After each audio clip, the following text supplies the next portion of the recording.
Diabo!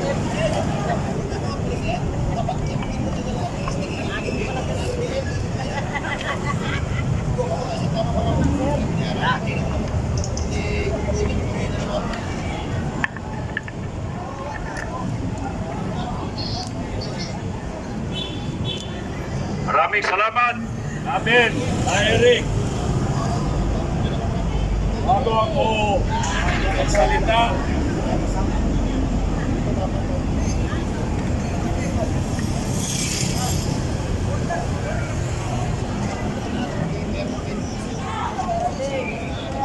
Hello. Hello! Magandang umaga po sa lahat na naparito ngayon. Bago po ako magsalita, magpakilala muna ako bilang isang pulis of 1981. Ako po ay isang pulis, naging investigador, isang pulis na nasa field force ay ECINP field force na sa aming batch 117 kami lahat sa aming batch. Sa panahon na yon, kalahati ang namatay laban sa mga krimen, mga kriminalidad. 117 kami, kalahati ang pumanaw dahil sa subversion, dahil sa lahat ng anomalya na nagagampanan ng mga kapwa nating Pilipino, lalo-lalo na sa insurgency. Napupunta kami sa kabundukan para magkaroon lang tayo ng kapayapaan, para magkaroon tayo ng dignidad bilang Pilipino, hindi lang bilang pulis. Na ngayon nakikita ko ang police institution na nakakahinayang na sa panahon ng 1980s na isang kamag-anak ko, isang naging commissioner ng Napolcom, na standardize, na professionalize ang PNP, ang INP through the salary standardization. Ngayon, tumaas na ang mga sahod ng mga pulis. Panahon namin, 960 pesos lamang ang sahod namin. Ngayon, napakaganda ngayon ang profession ng isang pulis. Pero karamihan ngayon sa pulis, para malaman ninyo, hindi nakikinig sa mandato ng isang pulis based on our constitution, based on their lawful duty to protect and secure the properties and lives of their citizenry, of the Filipino people. Ngayon, napakaganda ngayon sana. Ako, isa ko police advisor sa Davao del Norte, province of Davao del Norte. Ako ay isang Vice President ng Advisory Council ng Police. Ginagampanan ko pa yung katungkulan ng isang pulis kahit retirado na. Dahil sa kagustuhan ko na walang karudumal-dumal na mangyari, lalo-lalo na sa hindi magampanan ng kapulisan ang katungkulan nila. Mga kababayan, sana panahon na ngayon, itong araw na ito, we are commemorating the celebration of one of our national hero, Andres Bonifacio. Ang wisdom ng ating bayani, si Andres Bonifacio, ayaw niya ng korupsyon, ayaw niya ng tyranny, ayaw niya ng arrogance, ayaw niya ng greed. Pero ngayon, wala man lang sumisigaw ngayon. We are not compassionate enough to adhere or to propagate wisdom of Andres Bonifacio. Ano ba nangyayari sa atin mga kababayan ko? Pilipino tayo, nagmahal tayo sa kapwa nating Pilipino, kapwa nating mamamayan. Pilipino tayo, nagmahal tayo sa ating bayan. Bakit? Tayo lang ang nagsisigaw ngayon. Bakit tayo lang ang nakikialam ngayon sa pangyayari na napakaraming anomalya sa panggobyerno ngayon, sa panggobyerno ni Bongbong Marcos? Para sa kaalaman ninyo, mga kapatid ko, mga kababayan ko, ibalik-balik ko ito, mga kababayan ko. Siguro, mga kasamahan ko rito, kung marinig ninyo, baka nakasama kayo. Si Bongbong Marcos, si Romualdez, Speaker Romualdez, yang anak ni Bongbong Marcos, si Sandro, yan si Vic Rodriguez, yan si Lagdameo, nakarating yan po sa Tagum City, sa bahay ko. Humihingi sila ng tulong, pangampanya para maging presidente itong si Bongbong Marcos. Natulungan ko siya, umikot ako sa buong bayan, nangampanya ako sa kanya. Marami akong nakasama na nabudol ngayon. Hindi man lang siya nagpasalamat. Samantala, ang binigay sa atin, ang napakalaking kawalang hiya, ang pagnanakaw sa paggobyerno. Ang kasununganian ni Bongbong Marcos.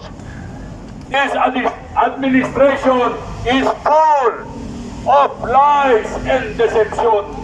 Ito ngayon ang umiiral sa administrasyon ni Bongbong Marcos. Isa po kay Ilocano, si General Browner Ilocano, and the rest are Ilocanos. Bakit kung magsalita sila? We abide by the rule of law. Nasaan yung rule of law na they cannot even protect the lives and properties of their fellow men, of the Filipino people against corruption, against anomalous activities of this present administration? Yun ba ang rule of law? Bago tayo magsalita, General Browner, Secretary Ibo Teodoro, isa ka kay Ilocano, si Browner Ilocano. Hindi yan ang kultura ng mga Ilocano. Hindi magnanakaw ang mga Ilocano. Nakakaya kayo. Bakit? Bakit kayo napakasilensyo? Bakit kayo nanahimik sa sitwasyon ngayon na nangangailangan ang ating bayan, nangangailangan ang taong bayan ng tulong ninyo? Tayo mga pulis, ang katungkulan natin dapat takpin natin, ikulong na natin yung mga magnanakaw sa gobyerno. Yan ang katungkulan ng isang pulis. Sakit tinayo ko kasi wala. Napakulong tayo na magnakaw ng kamatis, yung nagnakaw ng bilyon-bilyon, hindi natin ipakulong na naapektahan ang lahat ng taong bayan, ang lahat ng Pilipino, kasama yung mga anak natin, kasama ang kasulukuyang, ang paghihirap ng taong bayan at ang ating bayan, mga kapatid ko. Dapat kayo, mga kapulisan, tayo, nagampanan ko na yung katungkulan ko. I once defended this country. I have protected our fellow men in my lifetime as a policeman for 40 years. Bakit kayo ngayon nanahimik kayo? Baka naman it's not the rule of law ang gusto niyong ipaabot sa taong bayan, sa mga mamamayang Pilipino. Kayo, General Browner, hindi rule of law ang dapat ninyo isigaw. Kayo, Secretary Teodoro, hindi rule of law. Baka naman ang umiiral, ang nagpaibabaw sa sinasabi niyo yung rule of law.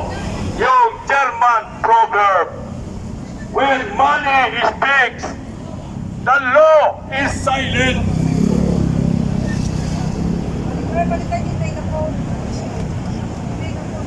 Balikan ko, baka naman, when money speaks, the law is silent. Yan yata ang gustong sabihin ni General Browner. When the rule of money, when money speaks, the rule of law, the law is silent. Ganun ba yun? Mr. Browner, Mr. Teodoro, rule of money ang umiiral, kaya tumahimik kayo. Pati naman kami ngayon, kayo dyan sa DILG, lalo-lalo na yung sekretary ng DILG, hindi niya alam anong pinagsasabi niya. Sinatakot ba ang taong bayan? O tanang hirap na kami. Maawa ka naman. Mabuti sa inyo. Napakalaki ng intelligence fund ninyo na binubulsa ninyo na binagastos ng sarili ninyong pamilya. Paano naman itong naghihirap ngayon? Kung naparito kami ngayon, lalo-lalo na ngayon ang sasalita sa harapan ninyo.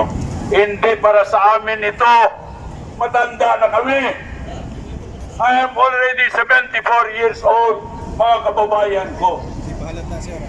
Itong laban ito para sa inyo, para sa ating mga anak, para sa pagmamahal natin sa ating bayan. Mahal ba ninyo inyong bayan? Yes! Mahal ba ninyo inyong pamilya? Yes! O bakit ayaw ninyo kumilos? Bakit tinatakot pa tayo ni Teodoro? Bakit tinatakot pa tayo ni Browner? Bakit tinatakot pa tayo ni Marvel? Tinatakot pa tayo ni Remulla? That is against the constitutional right. You are violating the human rights of every Filipino. Kami na nagsisigaw kami ngayon, this is for a common good. Gusto lang namin na ipaibabaw, ipaalam sa inyo, ipabati sa inyo ang karamdaman ng isang hero like Andres Bonifacio na ayaw niya ng greed, ayaw niya ng pride, ayaw niya ng arrogance, ayaw niya ng corruption, ayaw niya ng lies, ayaw ng deception, lalo-lalo na ang ayaw niya ang tyranny. This government now, we are being ruled, we are being demeaned as Filipino citizens because they do not respect our rights, they do not respect our dignity as a human being. Ginagawa tayong mga buhaya, kuting. Yun ang pagtingin sa administrasyon ngayon. Akalain mo, hindi naman si Sara ang kalaban nila. Tayo ang kalaban ni Marcos. Tayo naman, hindi tayo nagmahal kay Sara. Nagmahal lang tayo sa kapwa nating mamamayan. Nagmahal tayo sa ating bayan. Kaya kung sino ang maging presidente, kung mapakulong natin si Bongbong at lahat ng 51 na may kasalanan na magnanakaw sa ating panggoberno, yung 51 yan dapat managot, dapat ikulong. Kung ayaw nila pababa, yun ang katungkulan ng peace officers natin, lalo-lalo ng mga pulis natin. Aristuhin si Bongbong Marcos, aristuhin yung 51 na nabanggit si Saldico na magnanakaw sa ating kaban ng bayan. yung interes ng mamayang Pilipino na binulsa nila, ginastos nila. Kaya mga kababayan ko, once again, I ask and plead my fellow policemen, my fellow peace officers, for them to arrest si Bongbong Marcos And the rest. yung 51 na yan, dapat aristuhin na yan. Ano bang kailangang ebidensya? Nakita man ninyo. Ninyo, mismo kapatid ni Bongbong na nagsalita. Yung user lang, yung nagbebenta ng kunti pa kunti na droga. Hinuhuli ng PDEA, hinuhuli ng CID. Ito ngayon, bakit walang huli ang PDEA, walang huli ang CIDG, walang huli ang NBI? Itong corruption ngayon, this is a syndicated crime. Bakit walang huli ang NBI, ang CIDG? Bakit ganon mga kababayan? So, panahon na mga kakapsat ko, kababayan ko, kakapsat ko, Bongbong Marcos, ading mesa nga, Ilocano, lumayatam kuma, bagbagak, kaya't ko kuma, nga ang disukan. Amo ba'y pa, abot na, kami ba ay lalo lang magalit sa iyo. This will be a graceful exit for you to make good of yourself, for the Filipino to still consider your situation na pwede pa ibalik yung dignidad mo. Please step down, Mr. Marcos. Hindi ka ako nagsisingil sa iyo kung magkano yung ginastos ko sa pangampanya ko sa iyo. Ang gusto ko lang, sagutin mo at kampanin mo ang isang amahan. Ikaw ang tatay ng buong mamamayan. Tatay ka namin. Kaya dapat you should make good. You should exercise Colonel, the good father of the family. kung adik daw ang tatay, hindi pwedeng sundin ang mga anak. Tama ba? Tama.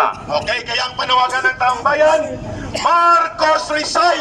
Aristuhin! Marcos resign! Kulong sa selda 13! Marcos resign! Aristuhin! Ikulong sa selda 13! Marcos resign! Aristuhin! Ikulong sa selda 13! To arrest Bongbong Marcos, Colonel. our constitutional duty and responsibility. Maraming salamat. Sana itong nasabi ko ngayon, ito balikan ko para sa kapakanan ng bawat mamayang Pilipino. Mabuhay ang Pilipinas! Mabuhay ang Pilipino! Maraming salamat. Maraming salamat! Marcos resign! God bless us all. Maraming salamat kay Retired Colonel Contapay. Yan po nadagundong ang ating panawagan. At ang uulitin ni Ka-Eric, hindi po ito sa numero, kundi sa tamang panawagan. Kung ang Presidente, ang punong kriminal, bakit ang panawagan ninyo, ang Vice Presidente mag-resign, kalungkuhan. Kaya, ang nakikinabang kay Marcos, ayaw pababain si Marcos dahil nakikinabang sa pangungurakot. Ang panawagan ng sambayan ng Pilipino na dapat tayo ay sumama, Marcos resign, aristuhin, ikulong sa selda 13. Shout out sa lahat. Yun, panawagan na. Share, like, and At magsasalita ngayon si Retired General Daos. Magbabalik mamaya si Retired Colonel Contapay. Retired General Daos, dito na sir, pwede rin. Magandang umaga, mga kasamahan ko, mga activist din po, sir. retiradong uniform personnel nandito, nadala sila, ang mga polis na retirado, mga senior citizen, nakapwa ko senior citizen at mga kabataan. na matitino ang isip, yung hindi isip kaliwa. Narito po ako, isa rin akong Ilocano. Ang presidente ay Ilocano. Ang Chief of Staff ng Armed Forces ay Ilocano. Karamihan ay mga Ilocano. Pero wala sa kultura ng isang Ilocano ang mag-adik at magnakaw ng kaban ng bayan.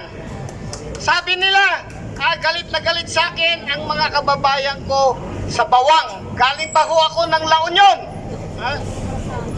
Lumuwas lang po ako dito para ibulaslas ko ang aking damdamin. Hindi lang bilang isang Ilocano, kundi bilang isang Pilipino at isang bilang na senior citizen. Ginagawa ko po to. Pati nga yung asawa ko, pinapagalitan ako eh. Bakit daw nakikihalo ako sa alam mo, sabi ko, nung nasa serbisyo ko, ang namin, hadikain. Kahit ngayon, to protect and to serve and to protect. Unang-una, magserbisyo ka at protektahan mo ang alin? Ang tao at ari-arian. Kaya, itong nangyayari sa ating Pilipinas ay ma-analyze nyo po eh. Tanga ka na lang kung hindi mo ma-analyze.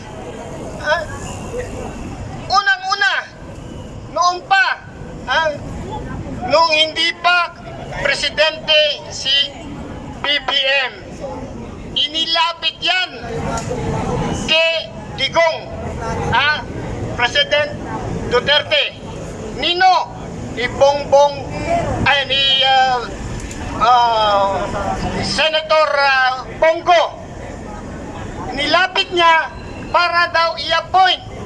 Nagpapa-appoint si BBM bilang Secretary ng Agriculture.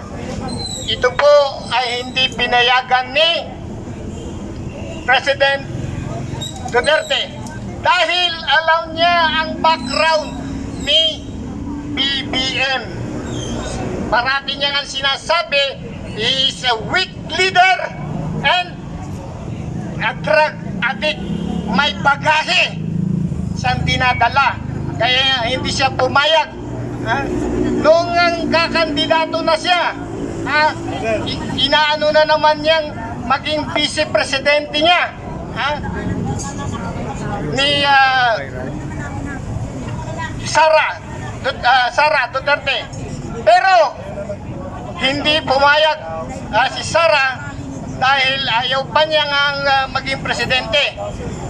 Kaya siya ang ginawang kandidato para sa vice-presidente na unit team. At ang nila ay babangon muli ang Pilipinas. Nabudol po ako. Binoto ko siya nang nagkampanya ako para sa kanila. Siya ang presidenta ko. Meron akong resibo yan. May mga picture ako. Dati kahit nasa DILG ako, ako po yung Chief of Staff. Magkakasama kami ni Secretary Anyo, ni General Kinsay, General namatay na taga-jail, nakalimutan ko na. Kahit bawal po sa amin, sikreto akong nangungumpanya para kay BBM dahil nga kailukanuhan ko. Pero nabudol nga po ako. Bakit ako naghihimutok na isa siyang drug addict? Hindi ko pinaniwalaan nung una yun. May mga intel na pumupunta sa amin dahil sa DILG, umaano po yan. Dumadaan po mga papeles ng i-disperse na tayo. Ready. I-disperse na nila tayo. Sige. Kung i-disperse tayo at aristohin tayo, aristohin nila. Pabalik-balik. Kanina pa kami nag-negotiate sa inyo eh. Hindi nyo nga kaya aristohin ang adik na presidente. Kami ang hinaharas nyo. Aristohin nyo ang adik na presidente, hindi kami. Tama! Mapayapa ka naman. Naghaharang ba kami? Hindi naman kami nagbabarikada. Nandito na nga kami sa gilid. Pabalik-balik, may patawad, kung ano-anong mga negosasyon. Hindi po kami nandito para manggulo! I-disperse nyo kami kung i-disperse nyo. Di Magulo tapos. na kami!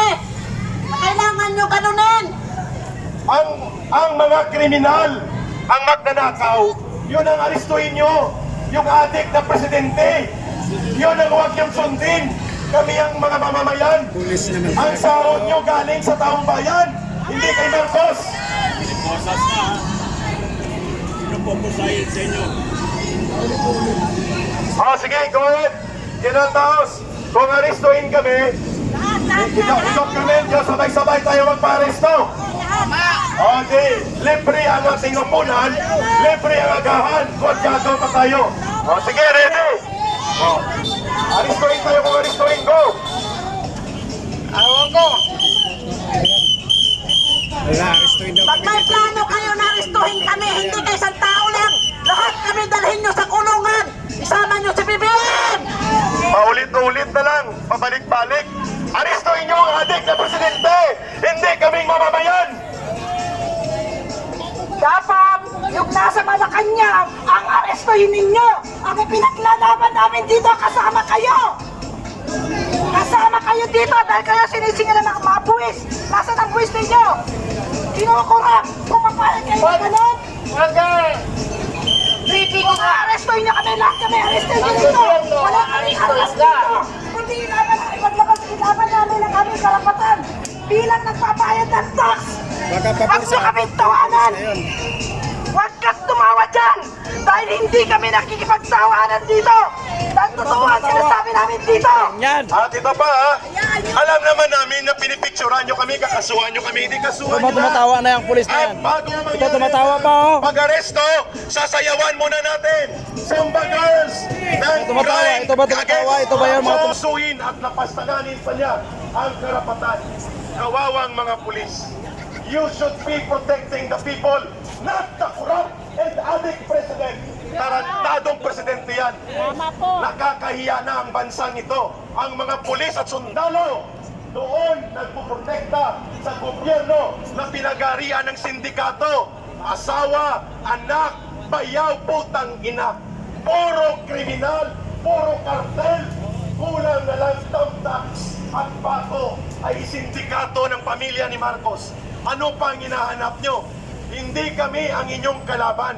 Hindi kami ang dapat ninyong binabantayan. Hindi kami ang dapat huliin.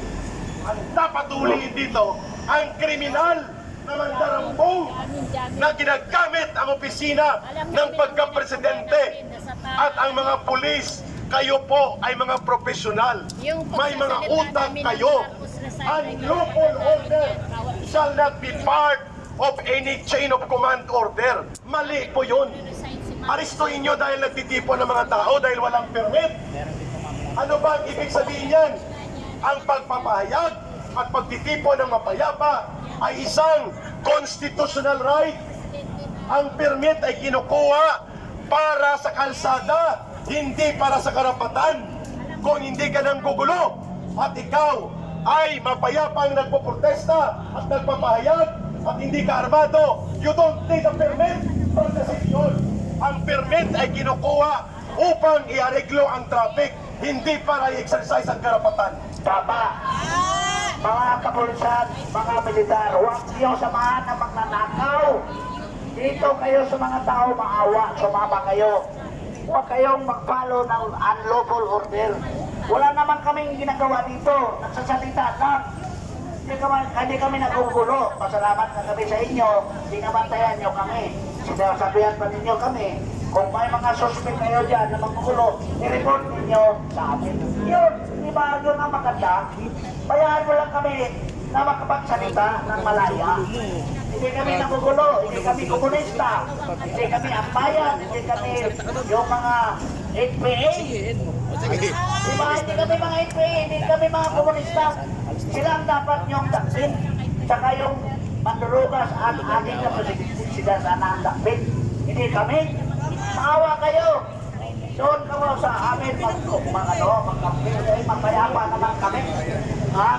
So, please lang, ibigay ninyo sa amin ang inyong kumpiyansa. Walang manggugulo dito. Okay. At I mean, magsalita mo ng isang political bagay. Brother, teka. O, ating kasundaluhan. Maraming salamat. Good morning po sa inyong lahat, sir, sa inyong ano sa amin dito pag-protect sa trapiko. Maraming salamat. So, nandito kami para ipaliwanag sa inyo at ipaliwanag sa mamamayang Pilipino na narito kami upang ipahayag ang aming saloobin. Ipahayag ang aming damdamin at ilabas namin na kami isang mga nagbubuhis sa Pilipinas. Ninanakaw lamang ng isang sindikatong namumuno na walang iba kung hindi si Bobong, Adik, Drug Lord, Marcos, Marcos resign! ang Shabu, ang cocaine, nasa loob na ng Malacanang, putang ina niya! Marcos resign! Marcos resign! Marcos resign! Marcos resign! Marcos resign! Hindi kami mga LPE! Ha? Hindi kami mga LPE! Mamamayang Pilipino kami na namumuhay dito sa bansang Pilipinas! Yung mga sinasabi ni John Vic Rimulya na pag may nagsalitang Marcos resign, ipaparisto niya. Nandito kami! Gago! Nandito kami! Binayaran ka ng 2.5 billion, animal ka! Isa pa itong putang ina si Brownie! Hayop daw, hayop! Marcos, hayop! Isa ka hayop, hayupan! Marcos, hayop! Isa ka hayop, hayupan! Para hindi bumitaw! Nandiyan na! Yay! Adik Drug Lord! Agrarian, Margaran Sentro! Maraming salamat! Mabuhay Okay. tayong lahat dito! At mga kababayan, etik tayo na ang panawagan. Ang Marcos resign, aristuin, ikulong sa selda 13. Marcos resign! Marcos resign! Ikulong sa selda 13. Marcos resign! Aristuin, ikulong sa selda 13. Marcos resign! Aristuin, ikulong sa selda 13. Marcos resign! Aristuin, ikulong sa selda 13. Marcos resign! Aristuin, ikulong sa selda 13. Marcos resign! Aristuin, ikulong sa selda 13. Ang pananagutang kriminal ay nasa kay Marcos. Siya ang presidente, kaya dapat siyang aristuhin, ikulong at dapat managot. Ang panawagan ng sambayanang Pilipino, Marcos resign, aristuhin, ikulong sa selda 13. Marcos resign, aristuhin, ikulong, selda 13. Marcos resign, aristuhin, ikulong sa selda 13. Ayun. O, dito na kayo. Ang sa kabila, Marcos remain yun. Dito kayo sa Marcos resign. Marcos remain. Huwag kayo sa Marcos remain. Dito kayo sa Marcos resign. Okay, pakinggan natin ang poses ng ating Undersecretary Tatay Ben Ranque magbibigay ng kanyang advice at mga katugunan sa ating mga kababayan. Mamaya na lang po si Tatay Rani pag may sound system na. Sa araw ng kalayaan na pinakamatya ni Andres Bonifacio, ito ang tunay na kalayaan. Huwag yung kalayaan dahil binabayaran. Ito tayo sa tunay na kalayaan. Huwag tayo doon sa kalayaan ng mga kurakot. Ikulong, ibalik ang mga kinurakot. Paano ikulong? Ibalik na si Marcos nandyan pa. Ayaw niya yan. Muro-muro ka ginawa sa Malacanang. Binalik daw yung, ilan yung milyon binalik ni Juan?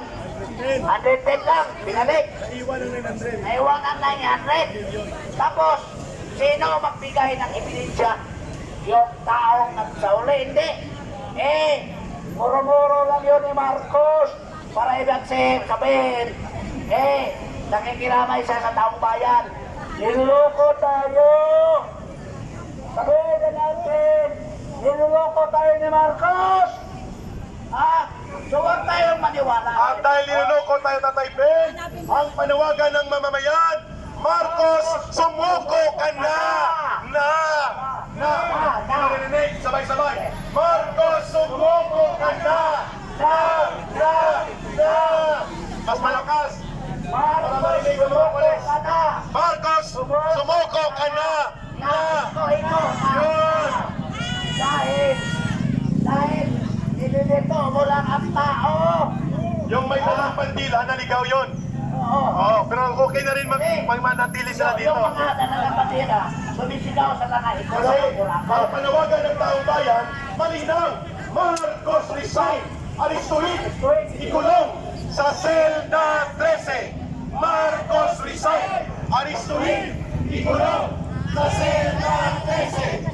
Marcos resign, aristuhin, ikulong sa selda 13. Ang tamang panawagan, tinatama lang namin ang panawagan.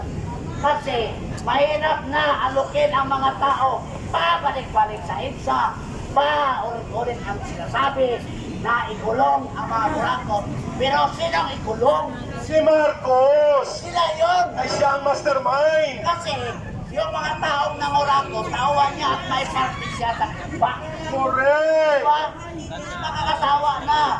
Tayo'y naglaan ng oras, panahon, energy, para magsigaw na ikulong ang mga kurako. Tapos, wala tayong makulong. Dapat kulungin na sila.